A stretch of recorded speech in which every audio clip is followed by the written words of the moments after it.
কি আছে গো? পোকা লেগে যাওয়া খুদ, তাই না?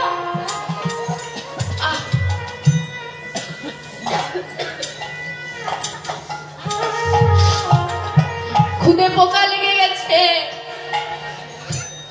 তাই দিয়ে অন্ন। শুধু অন্নটা দেব? হ্যাঁ রে, শুধু অন্ন কাউকে দেওয়া যায়? আমরা তো শুধু অন্য কোনো মানুষকেও দিতে পারি না। আমার ঘরে তো আরো বসে তারা গাছের কলাগুলো পেকে গেছে, কলা পেরে এনে বসতে দেব কোথায়?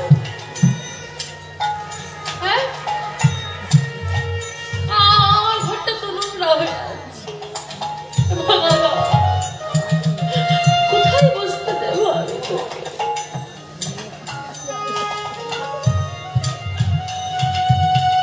এই ঘরটা তো এখানে তৈরি হয়েছে, এখানেই থাকবে, নিয়ে তো যেতে পারে। এই দেহ ঘরটা তুই আমাকে, এই দেহ ঘরটা দিয়েছিস, যেটা অনেক সুন্দর দিয়েছিস। এই ঘরে জায়গা নেই তো কি হয়েছে? দেহ ঘরে তো আছে। আয় না, আয় আয়, কোলে বস। কোলে বসে ভগবানকে এক গ্রাস করে ক্ষুদন্ন দেয়, কলাটা ছাড়িয়ে খোসাটা কৃষ্ণের বদনে দিয়ে শ্বাসটা ফেলে দেয়, বলে অনেক কৃষ্ণ খা।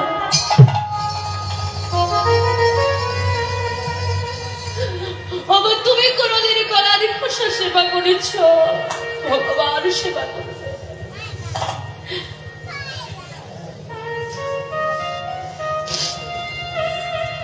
নেয় নেয় নেয়, কি আনন্দ!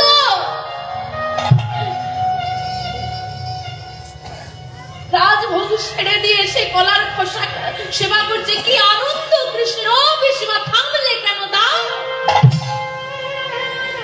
থামলে কেন?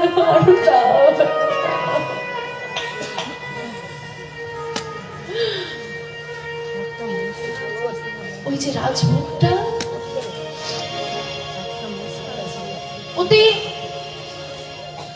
অনেক সুন্দর করে অনেক বস্তু দিয়ে রন্ধনটা সুন্দর করা হয়েছে, কিন্তু প্রেম রূপ স্বাদটা যে ওর মধ্যে নয়। ওই প্রেমের স্বাদটা কলার খোসার মধ্যে আছে,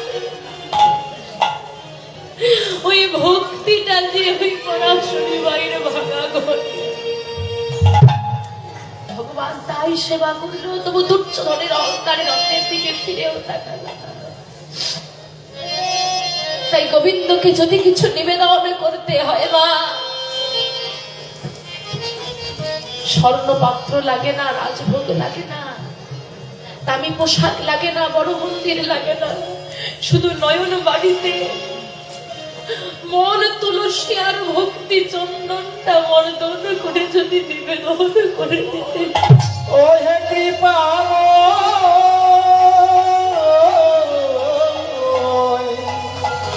ও হে দয়াময়,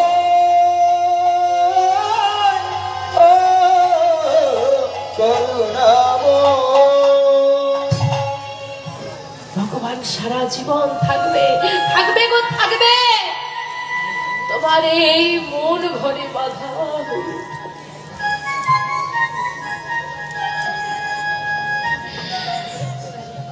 ভগবান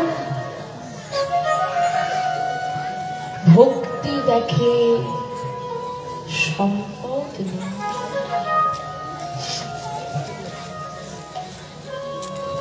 গোবিন্দ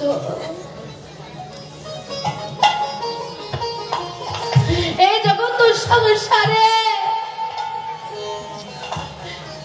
যে লীলাময় খেলা খেলে,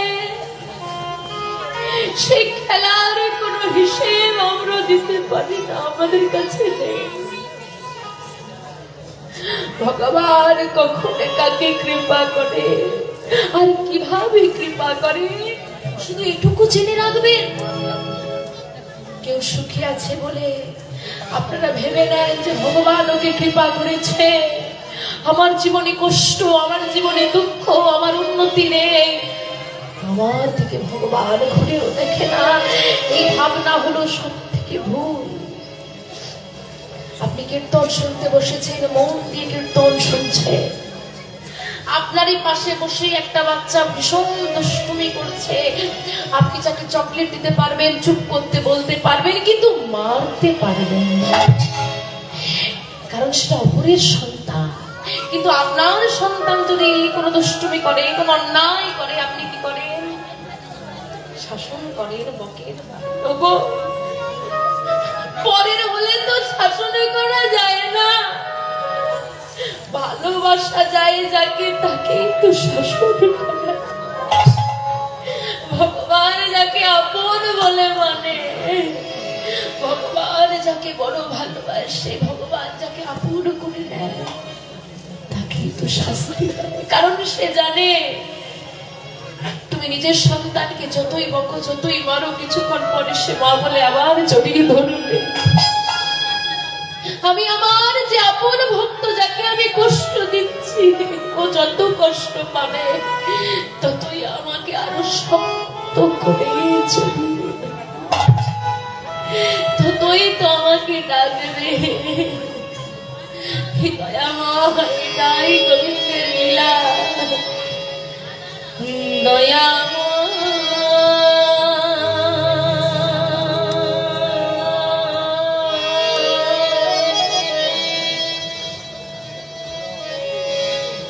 এই কি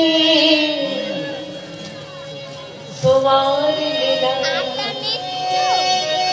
বলো বলো দয়াল, বলো, এই কি তোমার লীলা? তাই গৌর হরি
Oh,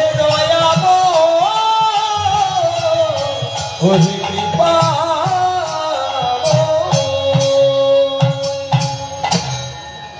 বাবু, কিছু মনে করো না, তুমি তো জমিদার, তোমার স্ত্রী পুত্র পরিজন অনেকে আছে, দাস দাসী আছে, আমি ভিখারি, তাই আমার কেউ নেই। আচ্ছা, ধনী হলে যদি আমি অহংকারী হয়ে যাই, আর আমি অহংকারী হয়ে গেলে আমার একমাত্র সম্বল গিরিধারী যদি আমার ঘর ছেড়ে চলে যায়, বাবু সারাটা জীবন তো ভিক্ষা করে এলাম, আর জীবনের কটা দিন বলো, এই কটা দিন আমি ভিক্ষা করে ঠিক ভালো থেকে যাব, কিন্তু গিরিধারীকে ছাড়া আমি একদিনও থাকতে পারবো না। তাই গিরিধারীকে হারিয়ে ফেলার ভয়ে আমি তোমার সম্পদ ফেলে দিয়েছি।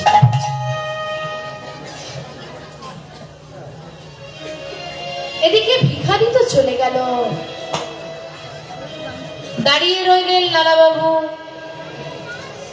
জলাশয়ের দিকে তাকিয়ে চিন্তা করতে লাগলেন, সারাদিন সর্বক্ষণ কিভাবে এই সম্পদ উপার্জন করা যায় তার চিন্তায় মগ্ন থাকি আমি।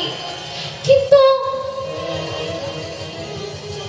ওই ভিখারি কি এমন সম্পদ পেয়েছে যে আমার এত দামি সম্পদ জলে ফেলে দিতেও তার দ্বিধা হলো না।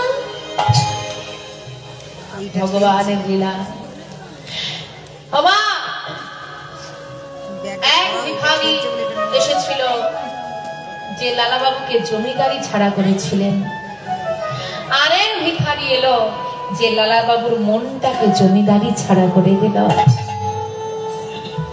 লালাবাবু ফিরে এলেন জমিদারিতে, কিন্তু মন ফিরল না। ইতিমধ্যে আরেকটি দুর্ঘটনা ঘটে গেল। কিছুদিনের মধ্যে একটি দুঃসংবাদ এসে পৌঁছে গেল লালাবাবুর দরজায়। কি দুঃসংবাদ? লালাবাবুর একটি বাল্য বয়স্কার বন্ধু, যার নাম জগৎ শেঠ, যে জগৎ শেঠকে লালাবাবু নিজের প্রাণের থেকেও বেশি ভালোবাসতেন, সেই জগৎ শেঠ সামান্য একটা জমির জন্য লালাবাবুর নামে হাইকোর্টে মামলা করে দিয়েছে। মামলার চিঠি পৌঁছে গেল লালাবাবুর দরজায়। যাকে আমি প্রাণের থেকেও বেশি ভালোবাসি, যার জন্য আমি প্রাণ দিতে প্রস্তুত, সে কিনা আমার নামে সামান্য জমির জন্য হাইকোর্টে করলো মামলা। ছি ছি ছি ছি ছি। যে বন্ধুর একসঙ্গে খাওয়া, একসঙ্গে ঘুমানো, একসঙ্গে লেখাপড়া শেখা, একসঙ্গে থাকা, সবকিছু একে অপরের প্রাণ, তারাই এখন দুজন দুজনার শত্রু। কারণ বিষয় বিষ। যে বিষয় বিষ কোন সম্পর্কের মধ্যেখানে একবার যদি ঢুকে যায়, সে সম্পর্ক আর ভালো থাকবে না। যেমন এক কলসি জল, অনেকটা জল, এক কলসি জল মানে এক ফোঁটা যদি কেরোসিন তেল দিয়ে দেওয়া যায়, ওই এক কলসি জল নষ্ট হয়ে যাবে। হোক যতই জল হোক, তেমন অনেক ভালোবাসা এক ফোঁটা বিষয় বিষ সমগ্র বিষাক্ত করে দেবে। শত্রুতা সম্পর্ক, মন হয়ে গেল মন মরা, মন খারাপ হয়ে গেছে, আর কিচ্ছু ভালো লাগছে না। কি বিষয় সম্পদ নিয়ে পড়ে থাকি সারাদিন, এই বিষয়ের জন্য আজকে আমাকে হাইকোর্টে যেতে হচ্ছে। এই বিষয় কি আছে এর মধ্যে? এই বিষয় তো অবলীলায় জলের মধ্যে ফেলে দিয়ে চলে গেল ভিখারি। কেন পড়ে থাকি এই বিষয় নিয়ে?